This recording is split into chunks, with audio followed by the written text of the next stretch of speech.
love, it should be entered into and experienced with complete abandon or never at all. Welcome to Her Story. I am Christina Nyirenda Chimuka, and today in the studio we are joined by one person who's passionate about cooking. She is a chef, an event planner, an entrepreneur, public speaker, and also a minister of the gospel of God. She is an award winner in terms of event planning and cooking, and she's a lady who has refused to get nothing less because she is a woman. Welcome to Her Story, Joyleen Gunda. Thank you for having me. Now, Joyleen, we're going to go back to the beginning, because I believe foundations are critical and they help to shape our lives. What was your upbringing like? And would you say, did that bring about the person that you are today? Most definitely. Thank you so much, ma'am. Yes, I had just an ordinary upbringing. My upbringing was so ordinary, like a normal setup that My parents were very traditional. We are the kind of people that would go to Kumusha every holiday, They would make sure that we are exposed both to the rural and the urban setup. So when you are there, you do everything, every chore that is expected of a child in a home. And sometimes you'll be given a portion to work and you will not go for break until you finish it. So that really shaped me, that contributed a lot in the instilled hard work in us. Up to today, I think I'm a hard worker, yeah. And once I set a target, I make sure that I try by all means to achieve it as a result of my upbringing. And you'd find that we also grew up as an extended family. A lot of times you'd find yourself in your uncle's house or your auntie's house, and by the way, we don't call them uncle, or in our family they're just mom one or mom two or dad one or dad three, because of that love, that unity that we had, and that taught me to embrace people, to love people, and I think that's who I am still today. Wonderful. Right, Joyleen, you're talking about hard work, and it's obviously evident with all the things that you are achieving. Now, tell us, from humble beginnings to now being a force to reckon with, what elements have helped you reach the top? I'm just thinking, you started cooking and serving in your church for no wages, no salary whatsoever. And right now, you own your own service providing company. I wouldn't say I'm at the top yet, but I'm actually working towards getting there. But obviously, passion, you have to have passion of what you're doing.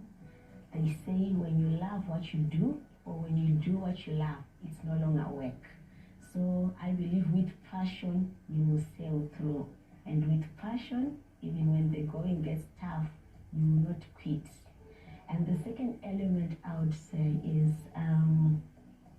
you have sometimes to offer yourself for an experience.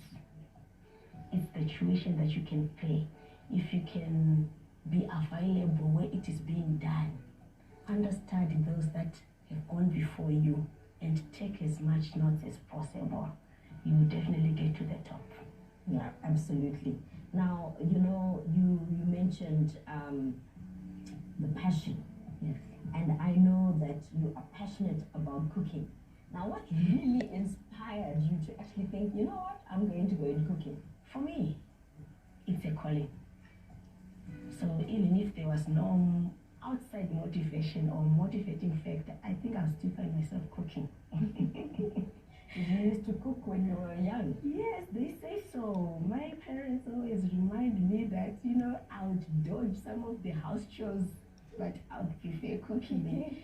Even when we have got so many people in the home, I would still do it comfortably. Yeah. So I think it has always been in me. That's why I'm saying I believe it's a calling. Food, cooking for me, it's a love language. Oh, yes. Yes, I don't think eating should just be ordinary eating. It's not just filling the stomach. When I'm cooking for you, I want to give you an experience. You will have to experience something. Yeah, it doesn't have to be plain. So I'm very intentional with the way I do it, from the way I prepare it, from the way I plate it on the plate. You know, people eat with their eyes first, you know. Absolutely. And as for me personally, if it doesn't entice my sight, I will not trust it with my stomach. So that's how deep my love for food is. So I think, yeah, that's my passion. That's your passion. Yeah, I live for it. I just put everything. No. I know when I'm serving food, I'm serving life. Yeah. Wow. A lot of people these days, we are suffering because we're just eating for the sake of surviving. But it shouldn't be like that. With food, it's life. It's life. Yes. Also, you have to be very intentional with everything that you put in your stomach. Wow, I like that. Being intentional. Yeah. What you put in your stomach. Yes. I guess a lot of us need lessons. Yes, for me, I'm so particular. Even from the procuring of the ingredients up to the storage, you have to know what you're doing. Yeah, because this is your life you're taking off. Absolutely, absolutely. Now I know that you are into cooking. Yes. But you actually have about 5 years of experience, professional experience, in banking and finance. Yes. So if we want to put those two together, banking and finance, or rather, what made you, when did you then think, you know what, let me get out of banking? And then also, how is that assisting you now? All right. Soon after school, I got employed and I worked in a banking department, you know, where you do all the accounting and the banking processes of a company. A very big one, very big organization. But I cannot really say I decided to come out, but you know, the economy those days, things were just not well. So one day my husband just said, but the money that you're getting and the work that you're doing, you know, he resigned on my behalf, you know. You know, we're going to continue this part of the conversation just now about not having enough at times. Yeah. We're going to talk about that just after the break. So stay tuned. You're watching Her Story right here on 3KTV. Join us after the break. We're joined on Her Story today by Joyleen Gunda. Now, Joyleen, just before the break, you were just telling us your transition from full-time employment to doing your passion or what you love, which is cooking. So you were just telling us how did that happen? So I got to work one morning and my boss is like, what are you doing here? I'm like, I've come to work. So your husband phoned me and he said, you've resigned. Your husband? Yes. You know, the guts. So that's how I left. So I didn't really start cooking then. I just went home and, you know, I became a full-time housewife. Of course, at home you cook and food. I've always loved cooking good food and serving good food. Then maybe later on, years later on, that's when I joined a department at church. And how I joined it again, I think it was a divine orchestration because I was just taking my friend to the canteen. Then we met the head of the department there, and I just found myself saying, I'd also want to help save here. The rest is history. As they say, exactly. And then, so I guess somewhere around 2012, yes, you then decided to start your business, which was obviously catering. Yes. So, I know there's a lot of people who've come into this catering business, because anybody who thinks that they can have a pot and go to dishes and two shoving dishes, they can already start a catering business. What is it that is helping you to grow and to also stay on top of, I know you don't like the word staying on top, but I know that you are on top of the game in terms of catering. All right, thank you so much. Yes, I'm not yet on top. how I started, we were serving, and I believe that serving that we did was my training.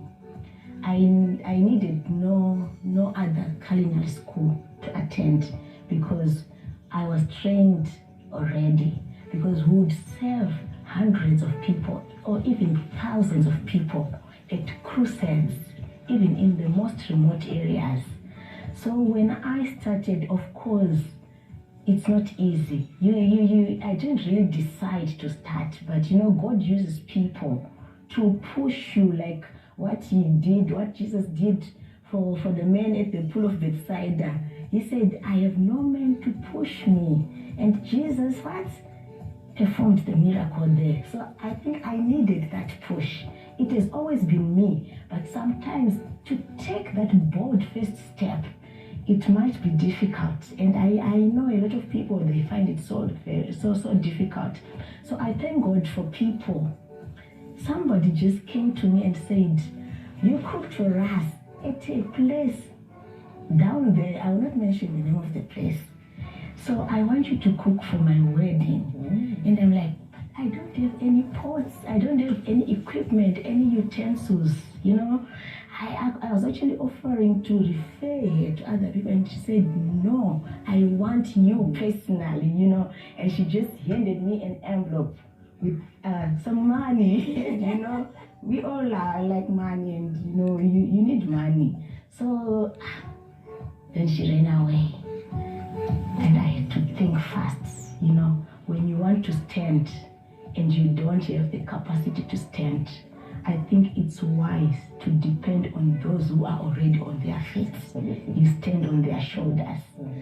So I had to consult somebody that I knew was already doing this.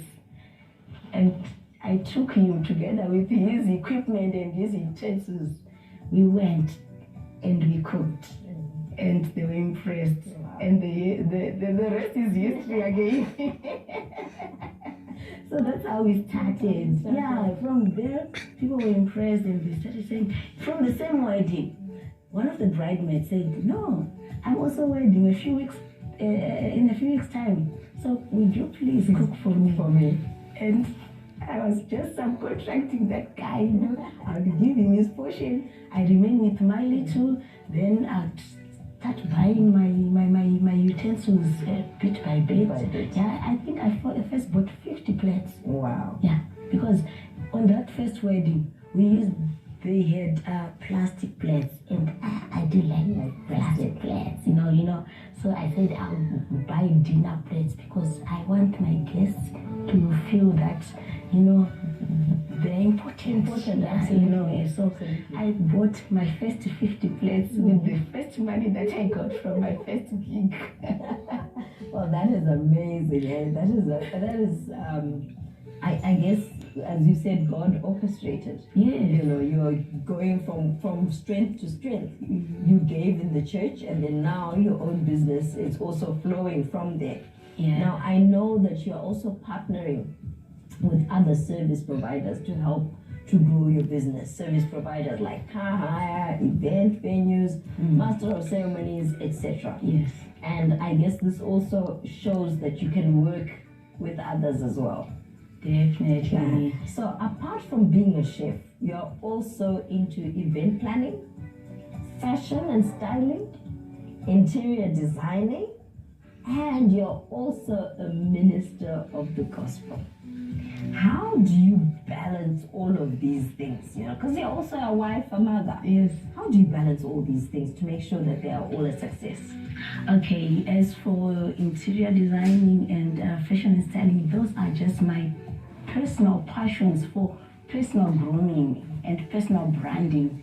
But maybe because I am a pastor's wife, so sometimes I find myself sharing and teaching. So you just have to be well versed in a lot of things. But to balance it all, definitely you have to be highly organized. And one thing I cannot live without is a diary. I plan my things very well, and if you check my diary, I have to write it. The moment I think of it, I have to write it so that I will not miss a thing. So there has to be my time, there has to be church time, there has to be my family's time, and even now I'm also doing school. So by the grace of God, I think I'm still coping. Okay. Yes.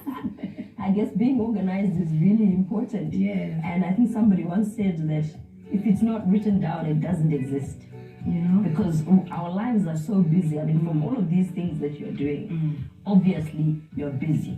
Very And much. if you don't remember to write something down, then it doesn't happen. Yeah. Then it doesn't happen. Now, also in the industry, your work has not gone unrecognized. In 2022, you won an award at the Zimbabwe Wedding Industry Network Gala. Yes. So we're going to discuss about that one just after the break. Thank you. So join us after the break as we are conversing with Joyleen Gunda.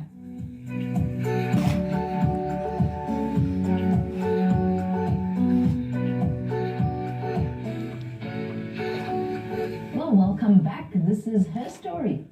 And joining us today is Joyleen. Now, Joyleen, before the break,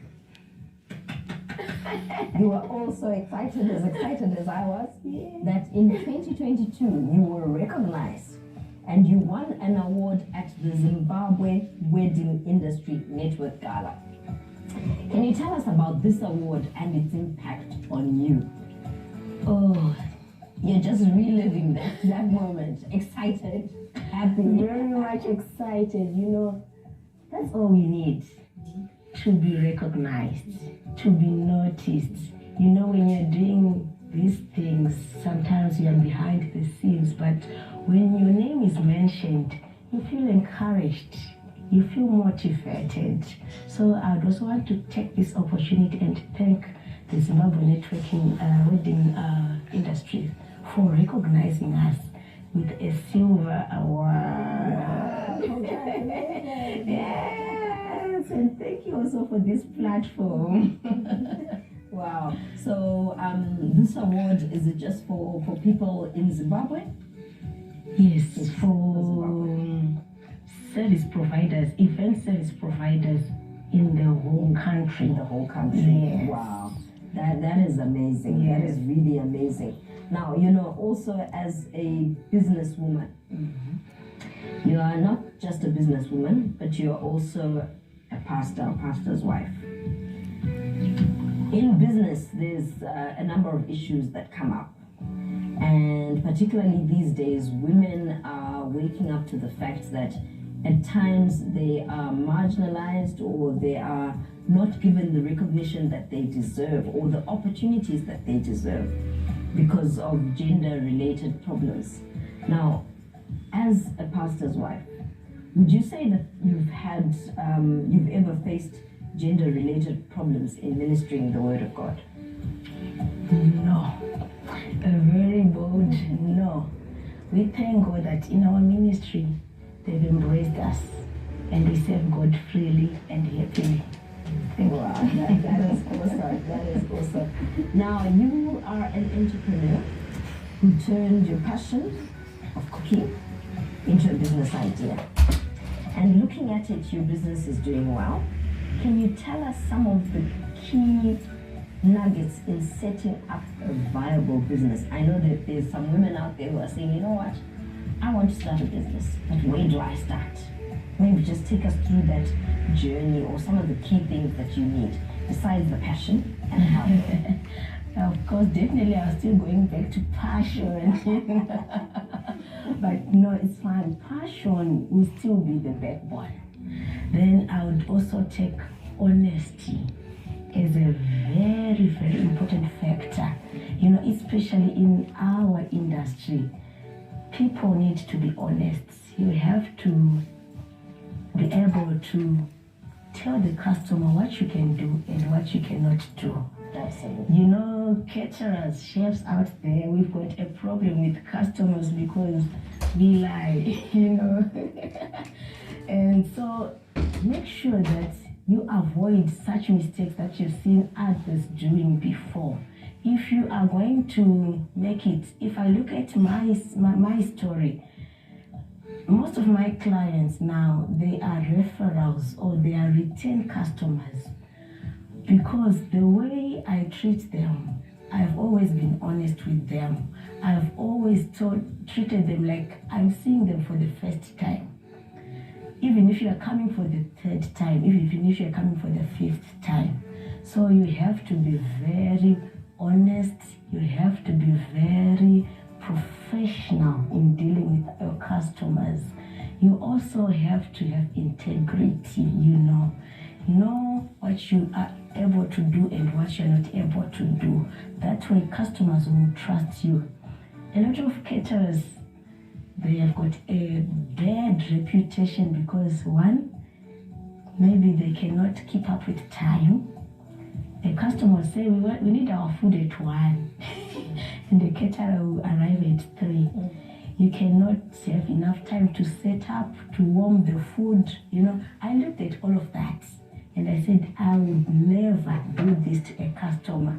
And up to today, timekeeping is one of my strong points. I love that one, because I believe timekeeping, it's the epitome of who you are. Yes, so people need to eat when they are supposed to eat.